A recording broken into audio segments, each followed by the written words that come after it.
So, hi everyone, it's Max here, and welcome to a new series. I've never done anything kind of like this before. I'm using OBS currently to record myself and some screen recordings.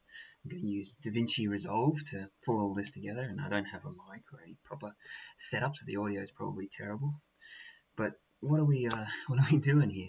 Ironman Cairns. So, just last week, I signed myself up for an Ironman triathlon in Cairns on June the 15th, 2025.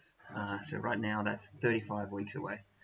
And I'm just going to try and make a little bit of a video diary of a little bit of my journey. So to start that off, let's take a look at the website. So an Ironman consists of three parts. It starts with a swim before you move into a bike and then finish it off with a run. There's a whole lot of different events out there, T100, Olympic distance, half Ironmans. But for the Ironman, that consists of a 3.8 or more kilometer swim, a 180 kilometer or more bike, and a full marathon to finish it off, so 42.2 kilometers. You can see the sort of lovely Ironman website they have here, which gives a quick snapshot of some of the information. So we will be swimming in the ocean, and that ocean is usually somewhere around 23 degrees Celsius, so pretty warm. The bike is considered rolling, and the run is considered flat. And the average sort of air temperature for the day around that time is 26 degrees Celsius. So considering this is quite a long event, I'm likely to experience the sort of maximum of that temperature at some point. So that will definitely be a challenge and something to play with. If we dive in now, we can also look at the course just in a little bit more detail. So you can see this swim starting here in Palm Cove.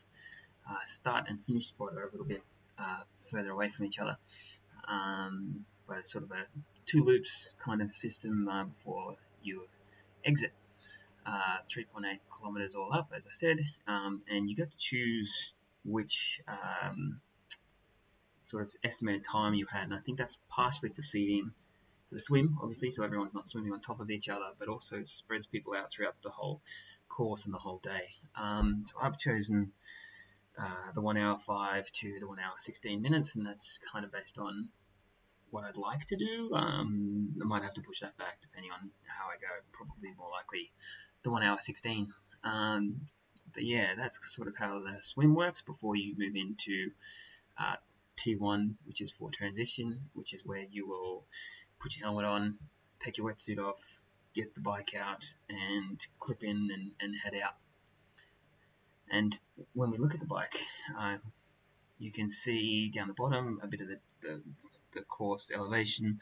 We're not getting above more than 60. Looks like this Rex Lookout, which they highlight here, has a bit of a hill, which looks fun.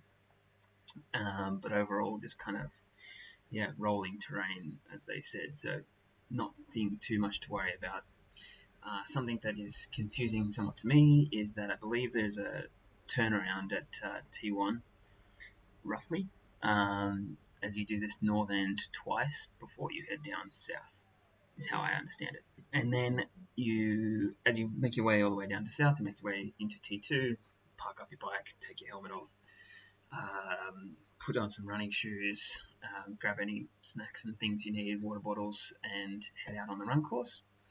And that run course stays sort of right in downtown Cairns and where this facility is. And you do 4 loops of this roughly 10k, 11k course before you finish in. I think it's going to be somewhat exciting to see. I'll probably, as I head out on T1, there'll probably already be some of the professionals finished. And that'll be exciting to hear all the atmosphere that's going on as more and more people come through, as you're coming through. But it'll be a bit of a mental challenge as well to sort of keep motivated whilst feeling probably sore and tired as other people are finishing off. So the training plan I have is from a website here called Beginner Triathlete, and you can download the training plan.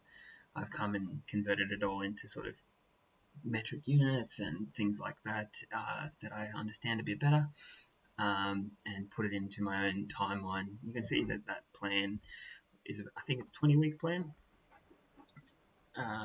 Yeah, 20 weeks plan, and that would start towards the end of January next year. So at the moment, I'm doing a Coros sprint training plan, which will end somewhere around here when we do some travel for some skiing.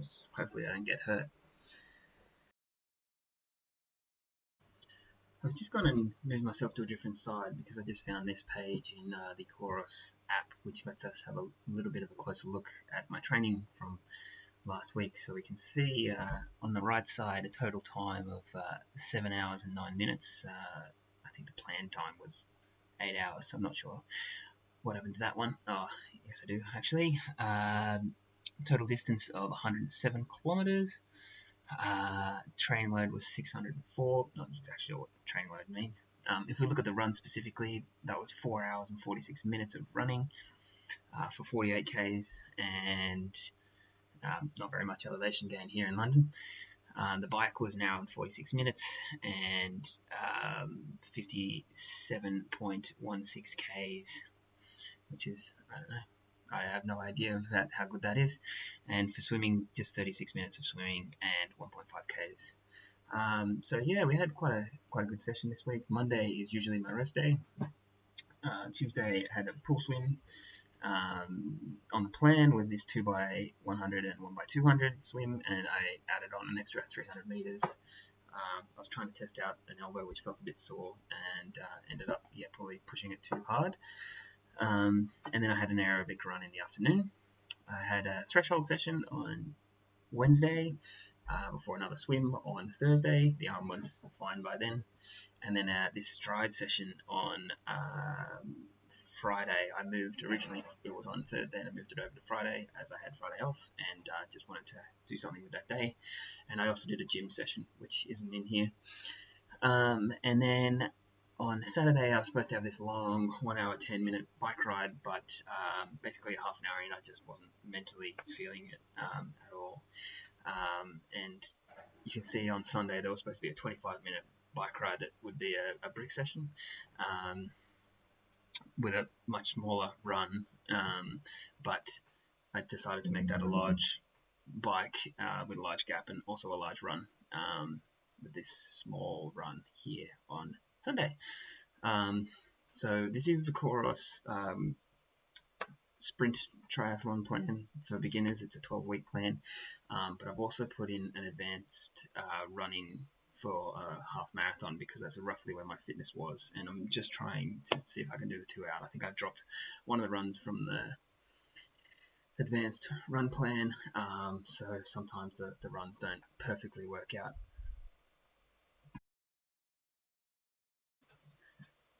Okay, well, that's it for this week.